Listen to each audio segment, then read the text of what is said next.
अस्सलामुअलैकुम। इस वीडियो में हम रिव्यू करेंगे टीआरजी पाकिस्तान का और हम डिटेल में देखेंगे कि क्या ये कंपनी फाइनेंशियली साउंड है और कौन से वो एरियाज़ हैं जिनमें वो वीक है और कौन से वो एरियाज़ हैं जिनमें कंपनी जो है वो अच्छी है। तो हम फंडामेंटल रिव्यू करेंगे टीआरजी पाकिस्तान का और हर लिहाज से हम इस स्टॉक को फंडामेंटली जो है वो असेस करेंगे।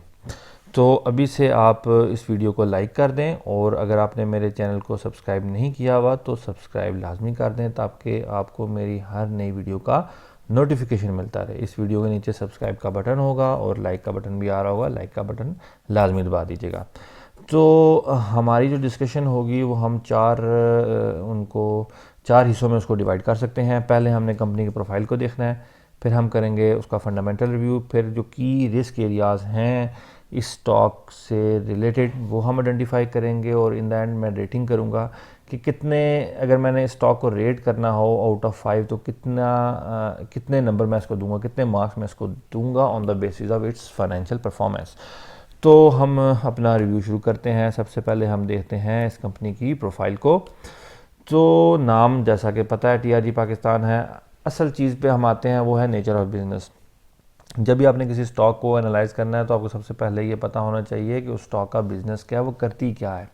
अच्छा, इस कंपनी का बिज़नेस क्या है? इस कंपनी का जो बिज़नेस है वो बेसिकली ये है कि ये कंपनी इन्वेस्टमेंट करती है थ्रू अपनी सब्सिडरीज़। ये कंपनी मुख्तलिफ जो नेचर ऑफ बिजनेसेस हैं उनमें इन्वेस्टमेंट करती है, यानी कि इस इट्सल्फ कोई ये नहीं कि मैन्युफैक्चरिंग कर रही है या कोई कंस्ट्रक्शन कर रही है, नहीं। ये करती क्या है कि ये इन्वेस्टमेंट करती है अपनी सब्सिडरी कंपनीज में, जो कि ऑब्वियसली जो सब्सिडरी कंपनीज़ हैं वो आगे ऑब्वियसली बिज़नेस कर रही होती हैं। तो इनको अपना जो हिस्सा होता है, जो सब्सिडरीज़ की इन्वेस्टमेंट जो इनकम होती है उसमें इनका जो हिस्सा बनता है वो इनको मिलता है और इस तरीके से ये अर्निंग करते हैं। अच्छा, अगर हम बात करें ऑडिट रिपोर्ट की तो जो लेटेस्ट ऑडिट रिपोर्ट है वो मैंने पढ़ी है और इनके जो ऑडिटर्स हैं वो हैं केपीएमजी तासीर हादी एंड को, जो कि एक बहुत ही जानी मानी एक्सटर्नल ऑडिट फर्म है और इन्होंने क्लीन रिपोर्ट दी है। क्लीन रिपोर्ट को टेक्निकल टर्म्स में कहते हैं unqualified audit report, which means कि उन्होंने कोई ऐसी ऑब्जेक्शन जो है वो रेज नहीं की। अच्छा, हमने कंपनी की प्रोफाइल को तो असेस कर लिया, अब हम आते हैं फंडामेंटल रिव्यू पे।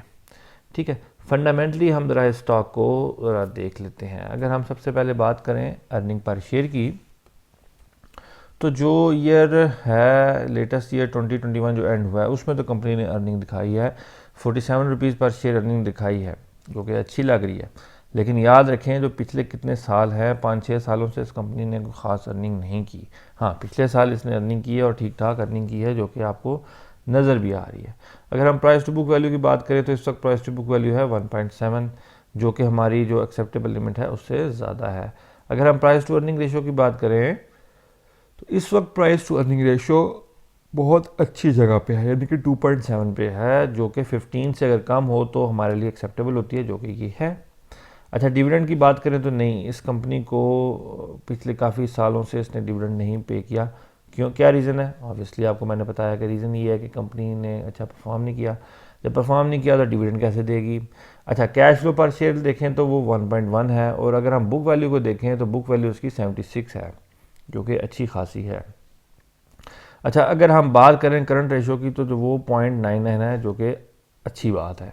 और अगर हम बात करें सॉल्वेंसी रेशो की तो वो बनती है 19, जो कि अगेन इसकी एक अच्छी सॉल्वेंसी रेशो है। तो ओवरऑल जो इसको अगर हम फंडामेंटली मुख्तलिफ एरियाज़ को जो आपके सामने नज़र आ रहे हैं इसको देखें तो ये एक मिक्स बैगेज है, यानी कुछ चीज़ें इसमें अच्छी हैं, कुछ चीज़ें ज़रा ख़राब दिखाई दे रही हैं। तो ये मिक्स बैगेज जो है ये कंपनी जो है वो लेके चल रही है। तो हमने अभी तक क्या किया, हमने किया कंपनी की प्रोफाइल देखी, हमने उसका फंडामेंटल्स देखे। अब हम कवर करेंगे की रिस्क एरियाज़ को और फिर हम करेंगे इस स्टॉक को रेट। उससे पहले मेरी एक अनाउंसमेंट है वो सुन लें, फिर हम आकर अपनी जो बाकी डिस्कशन है उसको कंटिन्यू करेंगे। स्टॉक मार्केट में आपको लॉस इसलिए होता है कि या तो आप स्टॉक को गलत जगह पे ख़रीद लेते हैं या गलत स्टॉक को ख़रीद लेते हैं। और इसकी रीज़न ये होती है कि ना आपके पास टेक्निकल एनालिसिस का नॉलेज होता है, ना ही आपके पास फंडामेंटल एनालिसिस का नॉलेज होता है। इसीलिए मैंने लॉन्च किया है एक प्रोफेशनल स्टॉक मार्केट कोर्स, जिसमें मैं आपको सिखाऊंगा कंप्लीट टेक्निकल एनालिसिस, जिसकी मदद से आप खुद बाय सेल कॉल्स जो हैं वो जनरेट कर सकेंगे। उसके साथ साथ मैं आपको सिखाऊंगा फंडामेंटल एनालिसिस, जिसकी मदद से आपको ये पता लग सकेगा कि क्या ये स्टॉक अंडर वैल्यूड है या ओवर वैल्यूड है, कौन सी की रेशियोज़ हैं जो देखनी होती हैं एक स्टॉक को एनालाइज करते हुए। मैं आपके साथ वो टेक्निक और ट्रिक्स शेयर करूंगा जिसकी मदद से आपको पता लगेगा कि ये स्टॉक अंडर वैल्यूड है या ओवर वैल्यूड है। और इन द एंड मैं आपके साथ शेयर करूंगा अपनी ट्रेडिंग स्ट्रेटजी। ये वो स्ट्रेटजी है जिसकी मदद से आपको कभी भी लॉस नहीं होगा। तो इस कोर्स की फ़ीस है सिर्फ 4,000 रुपये। अगर आपने इस प्रोफेशनल स्टॉक मार्केट कोर्स को ज्वाइन करना है तो जो नीचे नंबर आ रहा है इस पर आप मुझे व्हाट्सएप करें और इस कोर्स को ज्वाइन कर लें। तो चलें अब वापस वीडियो की तरफ चलते हैं। अच्छा, अब हम ज़रा की रिस्क एरियाज़ की तरफ जाते हैं और देखते हैं कौन से वो एरियाज़ हैं जहां कंपनी जो कौन से वो एरियाज़ हैं जिन पे हमें नज़र रखनी है कंपनीज़ की। अच्छा जी, इस कंपनी की ऐसा कोई रिस्की एरिया मुझे नज़र नहीं आया। ओवरऑल कोई ऐसा लिटिगेशन भी नहीं है इस कंपनी में, कोई ऐसा कोई बड़ा पेबल भी नहीं है, कोई रिकवरी का इशू भी नहीं है। हाँ, एक माइनर टैक्स इशू है 352 मिलियन का जो कि पेंडिंग है विद एफबीआर, तो इतना बड़ा कोई मसला है नहीं। तो ओवरऑल इस कंपनी में कोई ऐसा डिस्प्यूट हमें नज़र नहीं आया, कोई ऐसी लिटिगेशन, कोई आप कह सकते हैं कमिटमेंट या कॉन्टीजेंसी हमें ऐसा जो कि बड़ी इम्पॉर्टेंट या बड़ी क्रिटिकल हो वो हमें नज़र नहीं आई। तो ओवरऑल इसमें कोई ऐसा कोई रिस्की मैटर जो है वो नहीं मौजूद है, जो कि अगेन अच्छी बात है। अब हमने जो सारी डिस्कशन की है इसकी बेस पे हम ज़रा इस स्टॉक को रेट करते हैं। अच्छा देखें जी, कंपनी का सस्टेनेबल बिजनेस है, यस बिल्कुल है। क्या कंपनी की अनक्वालिफाइड ऑडिट रिपोर्ट थी? बिल्कुल, जैसा कि मैंने आपको बताया ऐसी है। कंपनी की कोई सीरियस लिटिगेशन है? नहीं है। कंपनी की हिस्टोरिकल अर्निंग पर शेयर की ग्रोथ है? नहीं, ये नहीं है। प्राइस टू बुक रेशियो 1.5 से कम है? नहीं। प्राइस टू अर्निंग रेशियो 15 से कम है? यस। कंपनी की कोई हिस्ट्री है डिविडेंड देने की? नहीं। क्या सॉल्वेंसी रेशियो एक्सेप्टेबल लिमिट में है? यस। तो आपको नज़र आ रहा है कि ये एक मिक्स बैगेज है, जैसा कि मैंने आपको पहले भी कहा कि कुछ चीज़ें अच्छी हैं, कुछ चीज़ें जो है वो अच्छी नहीं है। तो ये एक मिक्सचर है, mix of good and bad things जो है वो ये स्टॉक है। और अगर हम इसकी बुनियाद पे अगर हम रेट करें तो मैं इसको 3 आउट ऑफ 5 स्टार्स दूंगा।